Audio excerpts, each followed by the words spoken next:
장병 여러분 안녕하십니까, 김기혁입니다. 사람의 의지 또는 끈기가 승패를 갈랐다라는 말이 있죠. 군인에겐 전투 의지에 해당할 텐데요. 이 전투 의지를 함양하기 위해선 실전적인 교육 훈련이 중요하다고 합니다. 강건 인사이드 오늘의 주제는 전투 의지 함양을 위한 실전적 교육 훈련입니다. 오늘 강의해 주실 분 소개해 드릴 텐데요. 오늘은 특별히 두 분이 나와 주셨습니다. 안녕하십니까. 과학과 전투훈련단 조태근 상사입니다. 안녕하십니까. 육군과학과 전투훈련단 이원 상사입니다. 자, 그리고 오늘 이야기 함께 나눌 장병 여러분 소개합니다. 어서 오세요. 안녕하십니까. 자, 강군 인사이드 지금 출발합니다.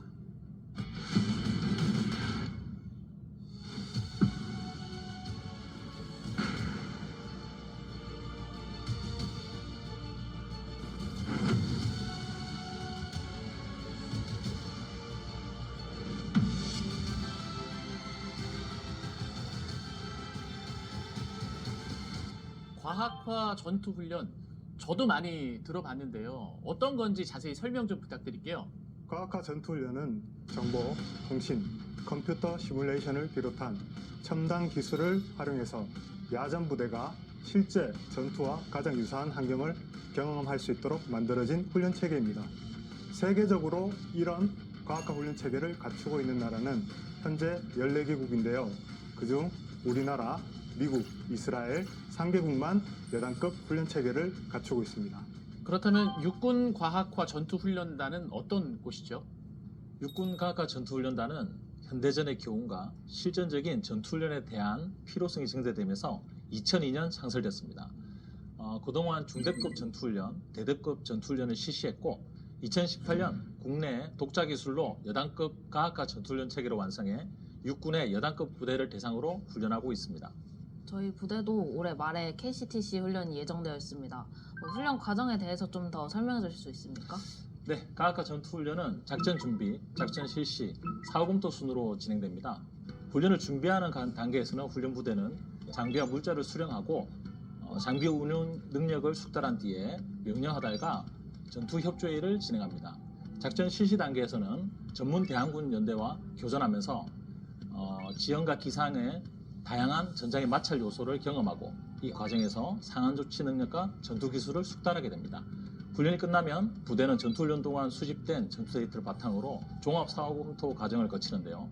이것을 통해서 훈련부대는 무엇을 잘하고 무엇을 잘못했는지에 대한 전투 교훈을 조출하게 됩니다.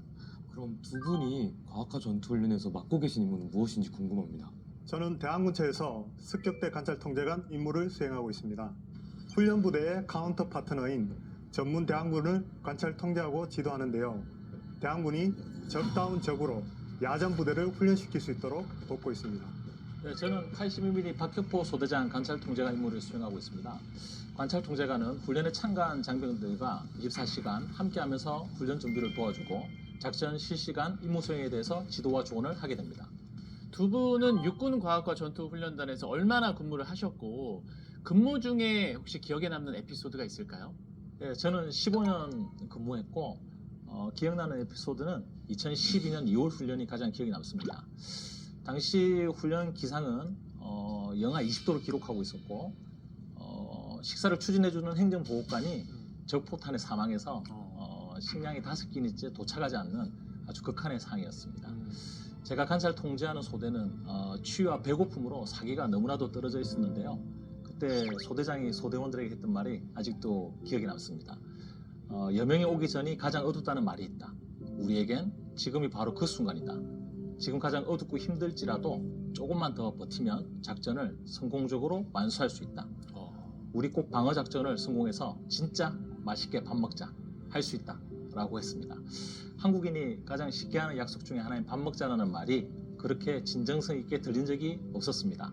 그리고 그 극한 상황 속에서도 소대원들을 독려하며 책임을 완수하려는 그 소대장의 군인 정신이 아직도 기억에 남아 있습니다. 야, 멋있네요. 근데 정말로 5끼니를 다 굶고 훈련을 하셨다고요? 네, KCTC 훈련은 장병 여러분들의 안전을 최우선으로 고려한 가운데 훈련이 진행되기 때문에 크게 걱정하지 않으셔도 됩니다. 그 당시에도 비상식량을 다 구비한 상태로 훈련을 진행을 했었고 5끼니를 굶은 장병들에 대한 건강 상태를 수시로 다 체크하고 확인했기 때문에 훈련에 아무 이상 없이 다 임무를 완수하고 안전하게 복귀했습니다. 얘기 들으니까 어떠세요? 사실 저도 이제 소대장으로 훈련에 임하면서 항상 어떤 마음가짐으로 작전을 수행하고 소대원들에게 어떻게 용기를 줄 수 있는지 항상 고민을 많이 했습니다. 소대장의 말 한마디가 전장의 승패로 이어질 수 있다는 걸 생각하니까 그 책임감이 좀 더 중요하게 느껴지는 것 같습니다. 자, 그러면 조태근 상사님께서도 기억에 남는 에피소드가 있으신지요? 저는 6년 근무를 했습니다. 저는 작년 4월 전문 대항군 소대 병력을 관찰 통제하는 때가 가장 기억에 남는데요. 저와 전문 대항군은 훈련장에서도 가장 험하기로 유명한 가마봉을 넘고 있었습니다. 낮엔 날씨가 너무 좋아서 옷을 가볍게 입고 올라갔는데요. 날이 저물면서 갑작스럽게 바람이 불고 눈이 내리기 시작하면서 장병들은 땀으로 옷이 젖은 상태였기 때문에 저체온증 증상을 보이기도 했습니다. 병력들의 전투 의지가 바닥났다고 느꼈을 때 당시 부소대장이 병력들을 모아 임무를 부여하며 했던 말이 지금도 기억에 남는데요. 여러분이 지금 나약한 모습을 보이면 훈련부대는 전투훈련을 제대로 해보지도 못하고 돌아가게 된다. 우리가 단 몇 시간만이라도 훈련부대에 근접해서 그들이 준비한 전투훈련과 총성이 울리도록 노력하자. 우리가 우리 역할을 제대로 수행해야 우리 육군이 강한 육군이 된다. 이런 말을 남기면서 평소 전문 대항군으로서 자부심을 갖고 있던 장병들이 다시 대비 태세를 갖추고 전문 대항군답게 임무 완수에 최선을 다했고 훈련을 잘 마칠 수 있었습니다. 야, 이 전문 대항군도 정말 실전처럼 훈련에 임하시는군요. 네. 대단하십니다. 그러면 외국 군이 우리 육군과학과 전투훈련단에 와서 훈련을 하는 경우도 있겠습니다. 미국, 영국, 아랍에미리트국이 한국군과 함께 가학과 전투훈련에 참여했습니다. 특히 작년 3월에는 미군 대대급 부대가 최초로 한국군 보병여단의 작전 통제대 연합작전을 수행하기도 했는데요. 당시 훈련에 참가한 미군 대대를 관찰 통제하면서 제가 느낀 점은 훈련에 임하는 모습은 실전처럼 진지하게 임하는 모습이 저희 군과 닮았지만 장비 운용이나 소부대 전투 기술은 사뭇 달랐습니다. 제 생각에 서로의 장점을 합친 연합 전력은 세계 최고의 전력이 될 거라고 생각합니다. 또 지난해 10월에는 저희 우리나라를 포함해서 5개국 약 300여 명의 장병이 8개 팀으로 전투 기량을 겨루는 국제과학화 전투훈련 경연대회가 처음으로 개최되기도 했는데요. 네. 올해 9월에도 두 번째 대회가 더욱 확대된 규모로 개최될 예정이라 기대가 되고 있습니다. 훈련이 점점 더 실전과 가깝게 강화되고 있다고 들었습니다. 어떤 면에서 그렇습니까? 과거에는 훈련부대가 방어작전을, 전문 대항군 연대가 공격작전을 하는 방식으로 무박 4일 동안 훈련이 진행되었습니다. 지난해부터 공격과 방어를 각각 무박 3일씩 해서 총 6일 동안 진행하는 모델로 변경되었습니다. 여단급 부대의 작전 지속 능력과 최신 교리 등을 고려해서 훈련부대가 전투훈련에 몰입할 수 있도록 그렇게 변경되었습니다. 또 현대전에서 드론이 활용되는 점을 고려해서 마일즈 드론을 우리 과학과 전투훈련단에서 자체 개발해서 2022년부터 전투훈련에 직접 활용하고 있습니다. 또한 전투운이 방탄복을 착용했을 때 받을 수 있는 보호 효과를 구현하기 위해서 피해율 통제 지침을 마련하는 걸 비롯해서 저희 과학과 훈련단에서는 아주 세부적인 노력까지 기하고 있습니다. 두 분께서 생각하시는 실전과 같은 훈련이 중요한 이유는 무엇이라고 생각하시는지 궁금합니다. 가학과 전투훈련에 참가하는 부대는 청고지를 드는 강원도의 산악 지형과 그리고 갱도, 하천, 시가지 전투를 할 수 있는 그물 지역처럼 한반도 지형을 묘사한 여의도의 약 42배에 달하는 넓은 훈련장에서 훈련을 실시하게 되겠습니다. 그리고 보병, 포병, 공병, 통신 등 육군의 전 병과가 참여하는 전투단을 구성해서 적전술을 구사하는 전문 대항군과 훈련을 합니다. 물론 저희가 마일 장비를 착용해서 훈련을 하기 때문에 실제 피를 흘리는 전투는 아닙니다.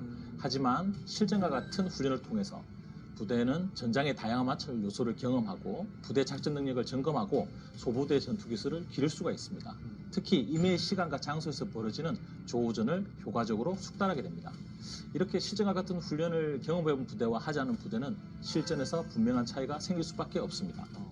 부대는 과학과 전투훈련에 참가하는 부대의 전투 데이터를 수집 분석하는데요. 과학과 전투훈련에서는 개인의 행동 하나가 전투 데이터로 수집되고 있습니다. 훈련 1회당 약 2억 3천만 개 정도가 됩니다. 와, 엄청나네요. 네. 저희는 그런 데이터를 분석해서 교관들이 전투 발전 소요를 도출하고 개선 발전시키고 있습니다. 이러한 과정을 통해서 유사시 실전에서 피를 흘리지 않고 전투가 가능할 수 있도록 그러한 역할을 하고 또 아군의 피해를 최소화할 수 있다고 생각합니다. 오늘 실전적 교육 훈련으로 과학화 전투 훈련에 대해서 알아봤습니다. 우리 두 분께서는 오늘 강의 들은 소감이 어떠신지요? 오늘 강의를 듣고 2주라는 시간 동안 훈련을 실시하기 위해서는 극한의 인내심과 용기가 매우 중요할 것 같다는 생각이 들었습니다. 저희 부대도 정말 많은 훈련을 함께 실시하고 있고 소대원들과 함께 많은 땀을 흘리고 있는 만큼 올해 말에 있을 KCTC 훈련이 기대가 되기도 합니다. 앞으로 남은 기간 동안 열심히 훈련하고 성장하면서 KCTC 훈련에서 백골 부대의 명성을 높일 수 있도록 더욱 최선을 다하겠습니다. 이번 KCTC 훈련이 전역 전 저에게 마지막 유종의 미를 거둘 수 있는 좋은 기회라고 생각을 하고 있습니다. 앞으로도 실전적인 훈련에 매진하고 그리고 소대원들과 화합하고 그리고 또 후임들에게 좋은 모습을 보일 수 있는 그런 멋진 백골 용사가 되려고 하고 있습니다. 감사합니다. 네, 고맙습니다. 두 분께서도 마지막으로 국군 장병 여러분께 한마디씩 부탁드립니다. 일반적으로 KCTC 훈련을 앞두고 막연한 두려움을 갖는 경향이 있습니다. 근데 그러지 않아도 된다고 말씀을 드리고 싶습니다. 작전을 준비하고 실시하는 모든 과정을 나 혼자 하는 것이 아니라 전우와 함께 하기 때문입니다. 전우들과 함께 훈련하면서 높은 단결력과 전우의 자신감을 기를 수 있는 최고의 경험이자 소중한 시간이라고 생각해 주길 바랍니다. 낯선 환경, 극한 상황에서도 임무를 완수하기 위해서 체력과 더불어 강한 전신력이 필요합니다. 훈련 전 평소 부단히 체력을 단련하고 군인 정신을 함양해서 KCTC 훈련 때 높은 성과를 달성하기 바랍니다. 백골 화이팅! 화이팅! 네, 좋습니다. 전투 의지가 마구마구 샘솟는 시간이었습니다. 오늘 두 분 말씀 고맙습니다. 감사합니다.